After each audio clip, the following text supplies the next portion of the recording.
Hi, thank you for listening to or watching the JT and Looney podcast. No matter what platform you use, we appreciate it, and we love to use the word platform. It makes us sound younger. Coming up, we're going to break down Sauce and Toss, shake and bake week one of the NFL, and go over some of the teams that are trying to avoid going 0-2, like my Buffalo Bills, the team of my youth, going up against the Raiders. The Raiders, the team in first place, alone atop the AFC West. The team of my adulthood taking on the team of my youth. Can those baffling, befuddled Bills bounce back? Same thing with the Bengals. And wow, Josh Burrow looked awful. Looked like Achilles Smith out there with the Bengals. And so they're going to try to bounce back against the Ravens. And Lamar Jackson didn't look all that great either. We'll go over some of the games, some of the teams trying to avoid going into the 0-2 hole. And we'll talk about NBA load management. New rules in the NBA. You got to go to work. That and more straight ahead on the JT and Looney podcast. Is that what it's called? Yeah, the JT and Looney podcast. Welcome to the JT and Looney podcast, brought to you by Modelo. Yes, the fighting spirit of Modelo. And Bet Online, where the game starts. Love that. Let me have a sip of my Modelo because I'm not on the radio. I'm on a podcast.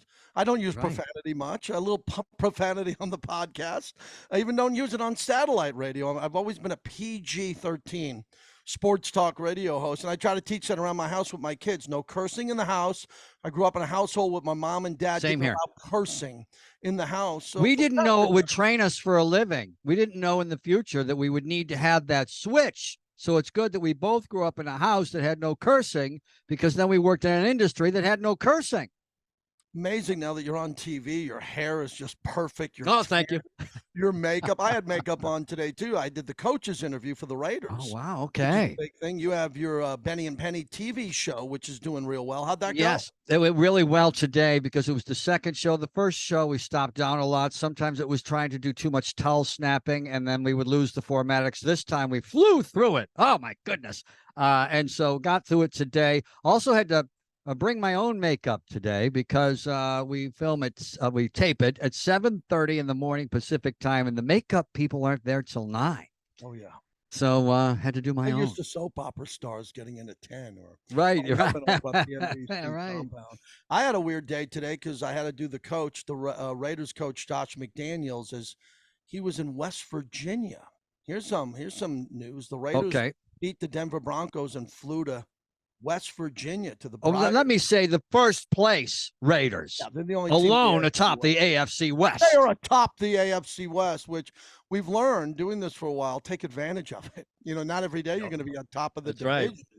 Right. But so that was fun today. And tonight is Thursday night football, depending on when my son loads the podcast, when you get this. So thanks to everybody who's with us again as we're kind of moving the podcast to YouTube. Love it. Keeping it where it's been before. Audio, you can find it wherever you get your podcast at JT and Looney. I think next week I'm more excited because you and I do the Sky is Falling podcast every year after teams go 0-2. Yes, it's always a lot easier in radio and in broadcasting and on all these platforms that we do, spoken word format, to do Sky is Falling format because negative sells. Well, what happens every year is teams start off 0-2 and most of them are done. See, Emmitt Smith held out for the first 2 games years ago, and then Jerry Jones got really nervous and he paid him, and then the Cowboys won the Super Bowl. So everybody thinks now, I remember that season, depending on how old you are. No, 0-2 means 1-3, 2-5, 4-7, 6-9, and then a battle to try to get back to 500. You can't be 500 anymore because there's 17 games. So going 0-2 is brutal because you spend a month getting out of the hole because 4 games are a month. You're 0-2. It's going to take you at least 3 weeks or maybe a month to get back to 500 or over 500. Panic time, as we like to say. And of all the teams, and we don't need to go over it now necessarily, but I do think the biggest panic button might be the Buffalo Bills. In the last 10 games, Josh Allen's numbers are awful. Simply awful. He's fun to watch, but he's kind of turned into a Tim Tebow Butterbean type of novelty act where he's amazing because he's the running back and the quarterback, and he's a tough guy and he gets downfield. But he's been terrible the last 10 games, and the Buffalo Bills better not go 0-2 because they have one of the toughest schedules in the NFL. I could not disagree with you more. I think he's Ooh. elite. I think that Josh Allen is one of the top 5 quarterbacks in the league. Joe Burrow's kind of a weirdo. He wears a white suit and glasses, and he's kind of, he shouldn't have played in week 1. Do you see what Cincinnati did against Cleveland? They were embarrassing. It was the varsity versus the JV. He shouldn't have played in that game. We'll get to that game coming up. So Okay. top 5 JT, quarterbacks. shout out to the great Al Davis, who looked incredible in a white suit for his entire career. He had that white suit, he had the silver suit, he had the black suit. So white suits look good on some people, JT. He's a little bit immature. He likes the cigar. He signed the largest contract in the history of the NFL, which I believe the NFL has the largest contracts of any sport. So for Joe Burrow, he's 0-1. So any list, we're in the era of list. I said that today on my local show. Everybody has every radio host that doesn't. Every radio show's turned into the USA Today. Yeah, every radio show has a guy, an intern in the corner as he's buttering his bagel, having his free coffee because that's his only meal of the day because the host doesn't pay him, and says, "Hey, you over there. Yeah, I don't know your name, but put together a list or a Mount Rushmore or just put together a power ranking or all that." And for me, for quarterbacks, it's Patrick Mahomes, it's Josh Allen, it's Justin Herbert, it's Joe Burrow, Aaron Rodgers, who we'll get to, blew out his Achilles. So everybody's going crazy over Josh Allen because he had 4 turnovers in the game at MetLife when Aaron Rodgers went out, 3 interceptions and a fumble.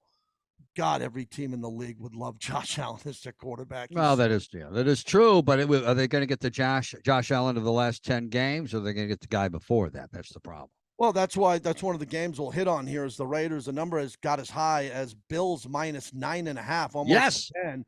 And now the numbers come down, as you know. Let me take a look at it here as I have the numbers here in front of me. The moving lines in Vegas, we'll play it as Buffalo minus 8.5. I don't care about the Raiders covering. I make a living with the Raiders. I want them to win. So if the Raiders lose by 6, I could give a shit. I want them to win the game. Right. But I think the Raiders are a pretty sharp dog in this position here because they got nothing to lose. It's a puncher's chance in a Vegas term. They're playing in with house money coming into Buffalo. And Buffalo really showed that they have a lot of weaknesses against the Jets. With you got to beat the Jets when Aaron Rodgers goes down. And so that's not good. Of course, that's the desperation. A lot of teams that get embarrassed in week 1 come back in week 2 and do really well. However, that was a Monday night game. So the Bills haven't had as long to recover, and that's important in the NFL. Jimmy Garoppolo, far more consistent these days than Josh Allen. Yeah, and as I said, as we began, the Raiders spent the whole week in West Virginia. Oh, yeah, I didn't let you finish that because, believe it or not, I might have interrupted you. What the hell are the Raiders doing in West Virginia? They spent the whole week at the Briars, this legendary resort from the 1700s where you have to wear a dinner jacket to go to the dining hall. They've done a lot of NFL teams have been there before. Josh McDaniels and the Patriots. It's a gorgeous resort in West Virginia that actually has football fields. So there's been training camps and games there. So Josh McDaniels decided, win or lose, that they were going to go from Denver and go to West Virginia for the week. So they have a perfect body clock. When the game goes off, it won't feel like 10 in the morning. Just a little nugget to add in there, and it's either going to work or not. If it works, they're a genius for getting on the East Coast. Since the 70s, Tom, teams have been trying to figure out this West Coast travel going east, not as much East Coast going west. And sometimes teams go out on Saturday. Most of them go out on Friday if they're going across the country, and some go out a week in advance or stay on the coast where they are. As you know now with the London games, an NFL team cannot play in London unless they're playing on the East Coast the week before. So you don't go from L.A. to London. You go to L.A. to play on the East Coast, and then the following week you'll have a game in London. Yeah, and the time zone thing, especially when they come west, they get to sleep in. So, and believe me, NFL players need their sleep, especially after a night out on the West Coast. But going back east, you're right. They've been trying to figure that out for quite a long time. Well, they have bed checks now. Back in the old days where Ken Stabler would read his playbook by the light of the jukebox. That's right. Serious. That was serious. Joe Namath, I heard a story off the record. I talked to a lot of Raider alumni. Who told you? Joe Namath came out west. The Raiders would say, Joe, because they were all friends back there. They were in a league called the AFL. They were trying to get to the NFL in the merger. So they're all great friends, and Joe was the highest paid player by far. Right. He had the $400,000 contract, and he'd get to Oakland. They'd say, Joe, let's go out. Where? Let's go to the bar. And they'd be drinking. It wasn't like they were drinking the night before games, having fun. And then in the AFL days, when a team went west, say the Raiders went to play the AFL Buffalo Bills, Mm-hmm. the AFL Jets, and the AFL Boston Patriots, they would play all three games back east. They didn't play the game and go home. So the Raiders are in New York City at Joe Namath's bar. They're in Wow. Boston for a week at the bars. Now there's a bed check. Knock, knock, knock. Are you there? And it's a real bed check, where back in the day it was like, oh, let me look in the room. Oh, okay, they might be in there or not. So it used to be like more like Escape from Alcatraz. They'd put a dummy in the bed and that'd be okay. A very good scenario. So you're more. You're always prepped up. We're always prepped up. We're always on a platform. So why Right. don't you lead the podcast and you pick a couple of games, because you're on TV today. You're all prepped up on maybe 2 or 3 games to jump out at you. What we'll try to do is every Thursday. Oh, I We'll love do it. this every Thursday, where we're not going to worry about the Thursday night game, depending on when we publish the podcast. But we'll get ahead of the Sunday games and Monday games. So if you want to start, we just mentioned Raiders and Bills. I think most Right. people like Here's the another Bills. team trying to avoid going 0-2, and that would be surprisingly the Kansas City Chiefs, who had a big dust up with those feral cats in Detroit. The Lions, are they for real? Well, they certainly look like it. Now they got to play some more cats. The Jacksonville Jaguars, giving the Jaguars a few points in Jacksonville. So this is and that used to be an easy game, used to be a gimme, but the Jaguars are for real now.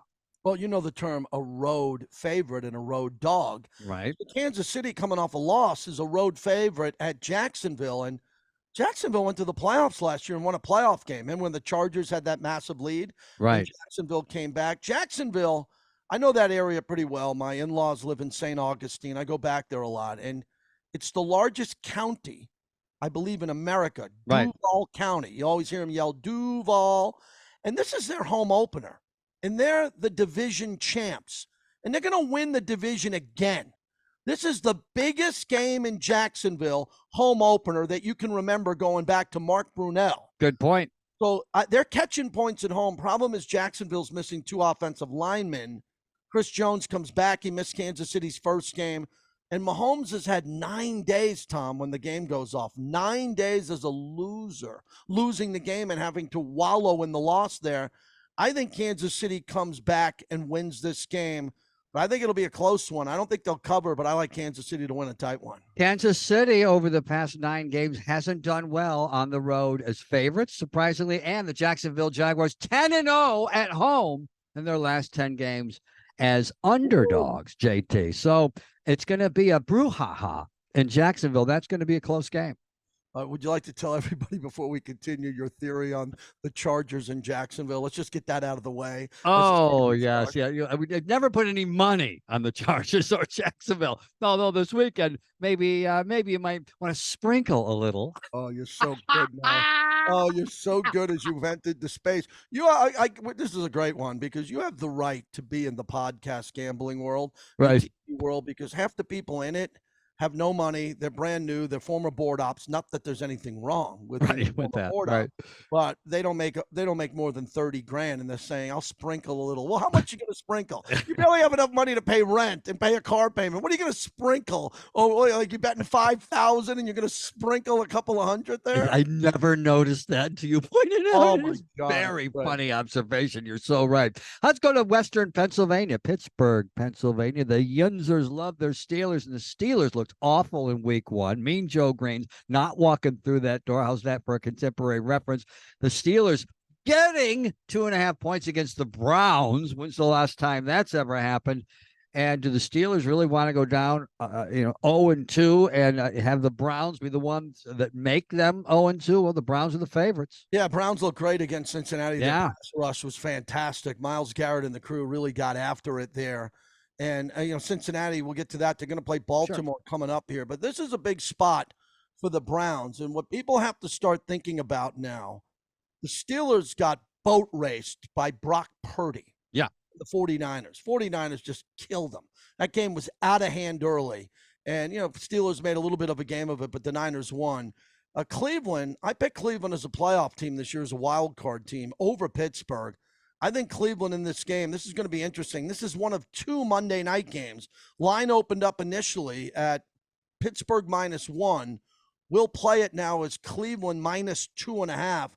So they're going to be a road favorite in a hostile environment in a rivalry game. But I'm going to go with Deshaun Watson. Now that the shenanigans are behind him and it was serious allegations, I think that they're going to make the playoffs. I like Cleveland to go 2-0 and Pittsburgh to go 0-2. Probably a smart pick. You're just going with the better quarterback because it's a push either way. And let's go to Cincinnati, Ohio, birthplace of your friend Pete Rose. What a charmed life that he gets to play for the Reds, and he's born in Cincinnati, Ohio, with the bungling Bengals, who looked awful, against the Baltimore Ravens, who didn't look that great in their win. Lamar Jackson, my favorite football player, did not play that well in week 1. And, neither quarterback in this game played that well in week 1. And Joe Burrow looked like he forgot how to play. So which quarterback is going to stink more? Yeah. That's your winner, whichever quarterback stinks less. Cincinnati, they're 3. They're a 3-point favorite at home. Yep. You get 3 for being at home. So it's really a push and pick it game here.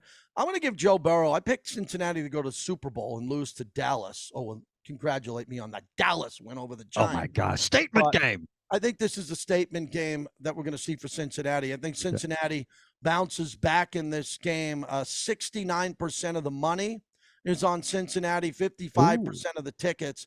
I like Cincinnati. This is a big game. If this game was in Cincinnati week 14 or 15 in the snow, oh my God, I think both of these teams are separated by a game for the division here. And as we always say on the JT and Looney podcast, week 2 is identical to week 14. The games count as much. So this is going to be a playoff atmosphere for Cincinnati because they want to get everything rolling again. I think they meet the challenge. I like the Bengals to win this game 27-23. They win and cover the spread. Now, you talked about the Cowboys. That's where the statement game was, the Dallas Cowboys against the Big Blue Wrecking Crew, your New York Giants. I don't know what the latest line is. Check it for me. It was 9.5 the last time I checked, with the Cowboys hosting the New York Jets. Oh, the Jets shouldn't even get on the plane. Okay, really? The forward line on this game when Aaron Rodgers was healthy was Dallas -3. And you get 3 for being at home. And now Aaron Rodgers, it's gone. I'll play it at 9. Okay. 9 points. That's a lot of points to give up in this league. I think the Jets could cover this game. The Jets have a good game. The Jets might cover. I don't know if they're going to win this game. A lot of the sharps and gamblers always talk about these emotional bounce back games, right? You put all this emotion in. And the Jets, you can't find a more emotional win than that. Ever. Right. You can't find. And so what did the Sharps say about the week after about a game like that? Well, usually a lot of teams, you let down? After that. Yeah, they let down after a highly emotional game like that. And depending if they're coming home, if that game, the Jets were at home for that game, so I could see the letdown here. Just the letdown overall, Tom, would be that Aaron Rodgers is gone for the year with the torn Achilles. They have to go with Zach Wilson in the game. Dallas looked unbelievable against the Giants. And remember, the Jets were there in their homes. They were actually in the hotel there at home because they were playing the next day on Monday night and saw what happened to the Giants with Dallas. Everyone on that Jet team watched that game live in their hotel room and said, oh, my God, Dallas just destroyed the team we share our building with. So the bigger picture is, look, I think Dallas will win the game and cover. The big problem is, what do the Jets do now? And on the JT and Looney podcast, and I tweeted it out, Carson Wentz will be the quarterback of the Jets. Really? You think so? Yeah. People trying to get more out of that guy who played good 1 year for the Eagles. Wow. He was a good player when he played on a good team. Was. Okay, remember, we always talk about this. Play on a good team, and you're a good player. Well, get drafted by a good team. Yeah, look at Ben Roethlisberger with Pittsburgh. We always go back to that. Well, yeah, you got to make sure that before draft day, they find out you're a sloppy drunk, and then you drop to a good team. Yeah, and this is an interesting game for me because I look at what's going to happen. Aaron Rodgers is gone. Carson Wentz worked out with John Gruden, as John Gruden is waiting for this lawsuit. He's a workaholic. So Gruden worked with Carr and the Saints, and he worked with Carson Wentz in Florida. And when you work with John Gruden and he gets you, you get better. You get better, and he works with you one-on-one, and he's ready to go. The problem is Zach Wilson. What are you going to do now? The guy was the 2nd pick overall. You bench him unceremoniously for Aaron Rodgers. Aaron Rodgers gets hurt. They would ruin the kid. I mean, mentally ruin Zach Wilson if they say, hey, man, it's your team again, and we're bringing in Carson Wentz. I just think that Carson Wentz is a far superior quarterback than Zach Wilson at the time. And the Jets have a window to make the playoffs with a good quarterback. There's just not a lot of good quarterbacks out there. Wentz is one of the only good ones out of work. I just feel bad for Jets fans because neither one of you and I have never been a Jets fan, but we've had them shoved down our throat all our life because we grew up on the Northeast, and there was the afterglow of Joe Namath, even when he was there, and he wasn't any good by the time we were alive, and they've just always been snake bitten. Nothing more exemplifies that in modern times than Monday night. God, and it was just so Jets. Wasn't I mean just such the snake bitten Jets, and then you've got La La Land and no home field advantage for the Rams, who looked incredible in Week 1. But Brock Purdy, didn't he look like Joe Montana out there against the Pittsburgh Steelers? Brock Purdy, you said you don't believe in Brock Purdy. He plays another quarterback that plays on a great team, which makes him look above average. I just think there's going to be moments in the young career of Brock Purdy. He's not Troy Aikman. He's not Joe Montana. He's not Elway. Let's relax. They didn't film him at his house during the draft because he was the last player taken in the draft. So he's got to prove it to me. So your argument that Brock Purdy might not be, even though he's undefeated as a starting quarterback, might not be everything he's cracked up to be, is that he's not Joe Montana? He's got a lot of pressure on him because he's supposed to manage the game. We got a game. He's got pressure on him, but from high school to college, he's never played in anything other than a sold-out stadium since Pop Warner. And so when he came into the NFL, big deal, sold-out stadium. In Iowa, we always have sold-out stadiums, and he stepped right in like he was any of those guys that you mentioned. And the Rams getting some points against the 49ers, 2.5 the last I checked. I don't know if you've got it in front of you. I do have it in front of me. Let me get it here for a second. Okay. And I will tell you, I was out at Rams practice when the Rams had their dual workouts with the Raiders, and Matthew Stafford looked unbelievable. Stafford looked really good. He looked fit. He looked thin. And I said to a couple of guys I was around with, I said, man, Stafford is looking to have a bounce back year, even though they don't have Cooper Kupp. Line opened up San Francisco -4.5. Ooh, 7 in the hook. 7.5. That's a lot of points there. And it's the Rams at home. There's no real home field advantage. That's another big secret in the NFL. When the Niners go to L.A., the Niners had a big crowd in Vegas. They had a massive crowd in L.A. This will be an incredible crowd. Here's what happened. We had no NFL team in Los Angeles for 20 years, and the Niners were good. People migrated to the Niners. And the Cowboys, Niners and Cowboys. And the Niners and Cowboys come to town. It's unbelievable how they will fill up that stadium. The only time the Rams ever have a home field advantage is when they play the Arizona Cardinals, because the Arizona Cardinals have no traveling fans. Absolutely. So there's a couple of games that we want to hit on. One more I'll just tee up for you because I think it's an interesting one. Did you see my guy, Baker Mayfield? Did you see my buddy, Baker Mayfield? That's why you just held up a beer, because you were thinking of Baker Mayfield. Baker Mayfield reportedly in the game at Minnesota, knew the plays. Took him a half until he knew the signals of Minnesota. And they asked him after the game about it, and he said, sign stealing, and he made light of it, and he said, I'm not an Astros fan. I'm a Rangers fan. Wow. Everybody loved him for that. He is so smart. He's won a Heisman, so he's been on stage. He's been introduced at the Heisman Downtown Athletic Club. He had progressive television commercials where he lived in the Cleveland Stadium. Those were cool commercials. People got jealous of him. He's in the Heisman house, the Nissan Heisman house, plugged to my son. So as we look at all this, Baker Mayfield knew at that moment he beat Minnesota on the road. He had a great moment where he threw out something that was funny and worked. So Yankee fans loved it. Your Dodger fans, who were right behind your house, loved it. He won over a lot of fans here. So I want to mention Tampa Bay. Tampa Bay, the line opened up. The front line on this was Chicago -1.5. Oh, nothing. They stink. They're terrible. Tampa Bay now a 2.5-point favorite at home. I think that Baker's going to take that momentum that he had in Minnesota and not lay an egg in his home opener. Has he ever had 2 good games in a row in the NFL? The answer is no. He needs a big game here. So I like Tampa Bay. Big. You want to drink with Baker Mayfield so bad. I would love to have a pop. I'm a Modelo with Baker Mayfield. So the big topic that we wanted to get into is the NBA finally woke up now, and the board of governors, which means the owners, decided that they had to give the television networks a payback, because the television networks kept coming to them saying, wait a second, we've given you $1 billion, hundreds of millions, and your guys don't play. There's this load management crap. So the NBA Board of Governors okayed a tougher resting policy. This needed to happen. I think this is the low moment in the commissionership of Adam Silver, that he had to do this.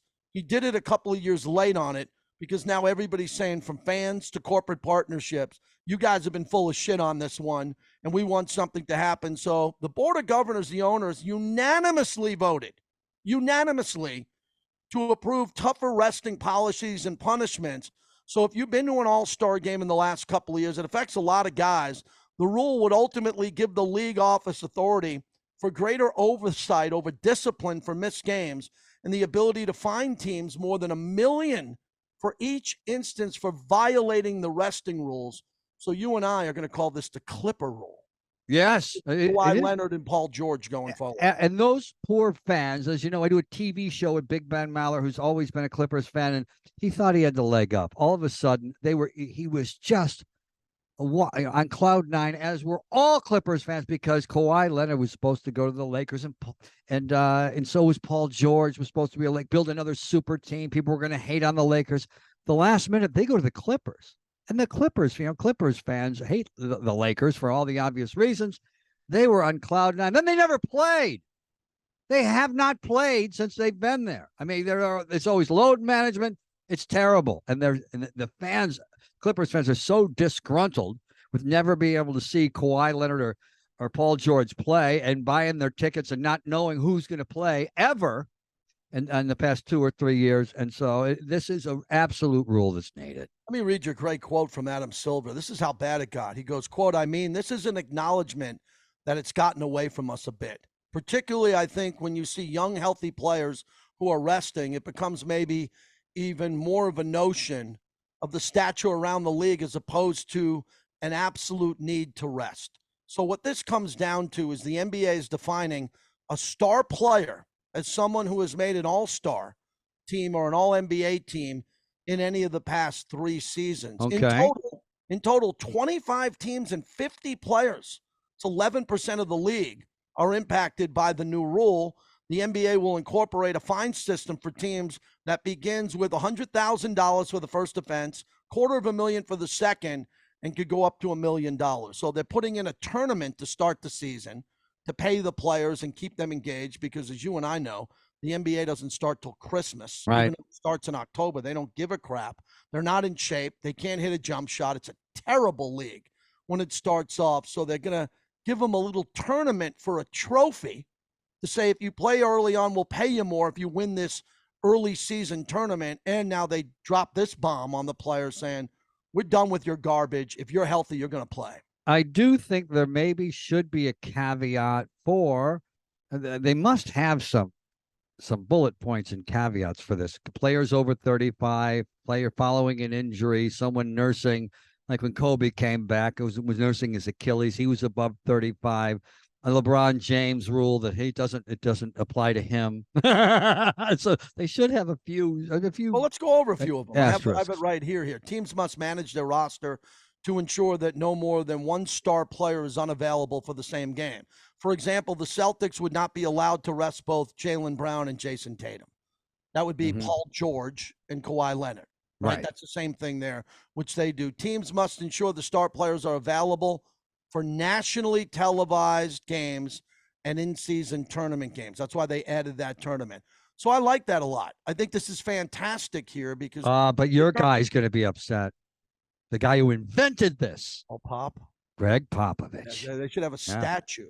As I've often said, there should be a statue at the Load Management Museum. Yes. Museum for all the players that load manage. And it should be Popovich. Yeah, he's going to be standing. Pop is going to be standing. There's going to be a statue of him. You know, I love statues. Yes. Love statues. And there's going to be a statue of Pop going into the Load Management Hall of Fame. And everybody forgives Pop. He buys everyone wine, takes everybody out to these there are dinner. certain coaches, right, that can get away with dastardly things. John Wooden, Tommy Lasorda over the years, Popovich, because they've built up enough goodwill. That's a lesson for the kids. Build up goodwill, and people will ignore the bad stuff. The NBA's got a big problem. And a lot of times over the past couple of years, people would say during load management and the issues with Black Lives Matter, I don't like the NBA. And I'd say, why? And I go, because I don't like it. They didn't like the fact that the NBA players had a voice. They Right. had the right to speak during Black Lives Matter. They had the right to put whatever they wanted on their jerseys, to express their opinions. They had to play through COVID in a bubble and all of that. And a lot of fans checked out on the NBA. Depending on how long you've been listening to the podcast, I've said this for a long time.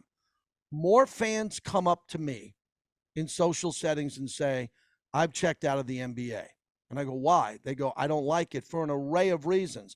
A part of it's load management. They don't like the style of play. Some people don't like just come down and chuck threes. Steph makes them. Steph can make them. Not everybody else can, so they don't like that. But I love the NBA. I'm a diehard Knicks fan. And here in my studio here, I got Knicks memorabilia. I'm dying for them to be productive. But this was an important moment because finally the partners of the NBA, which are the broadcast partners, and the fans said enough. We're not going to do this anymore. We're not going to pay these enormous prices to go to games and not see the stars.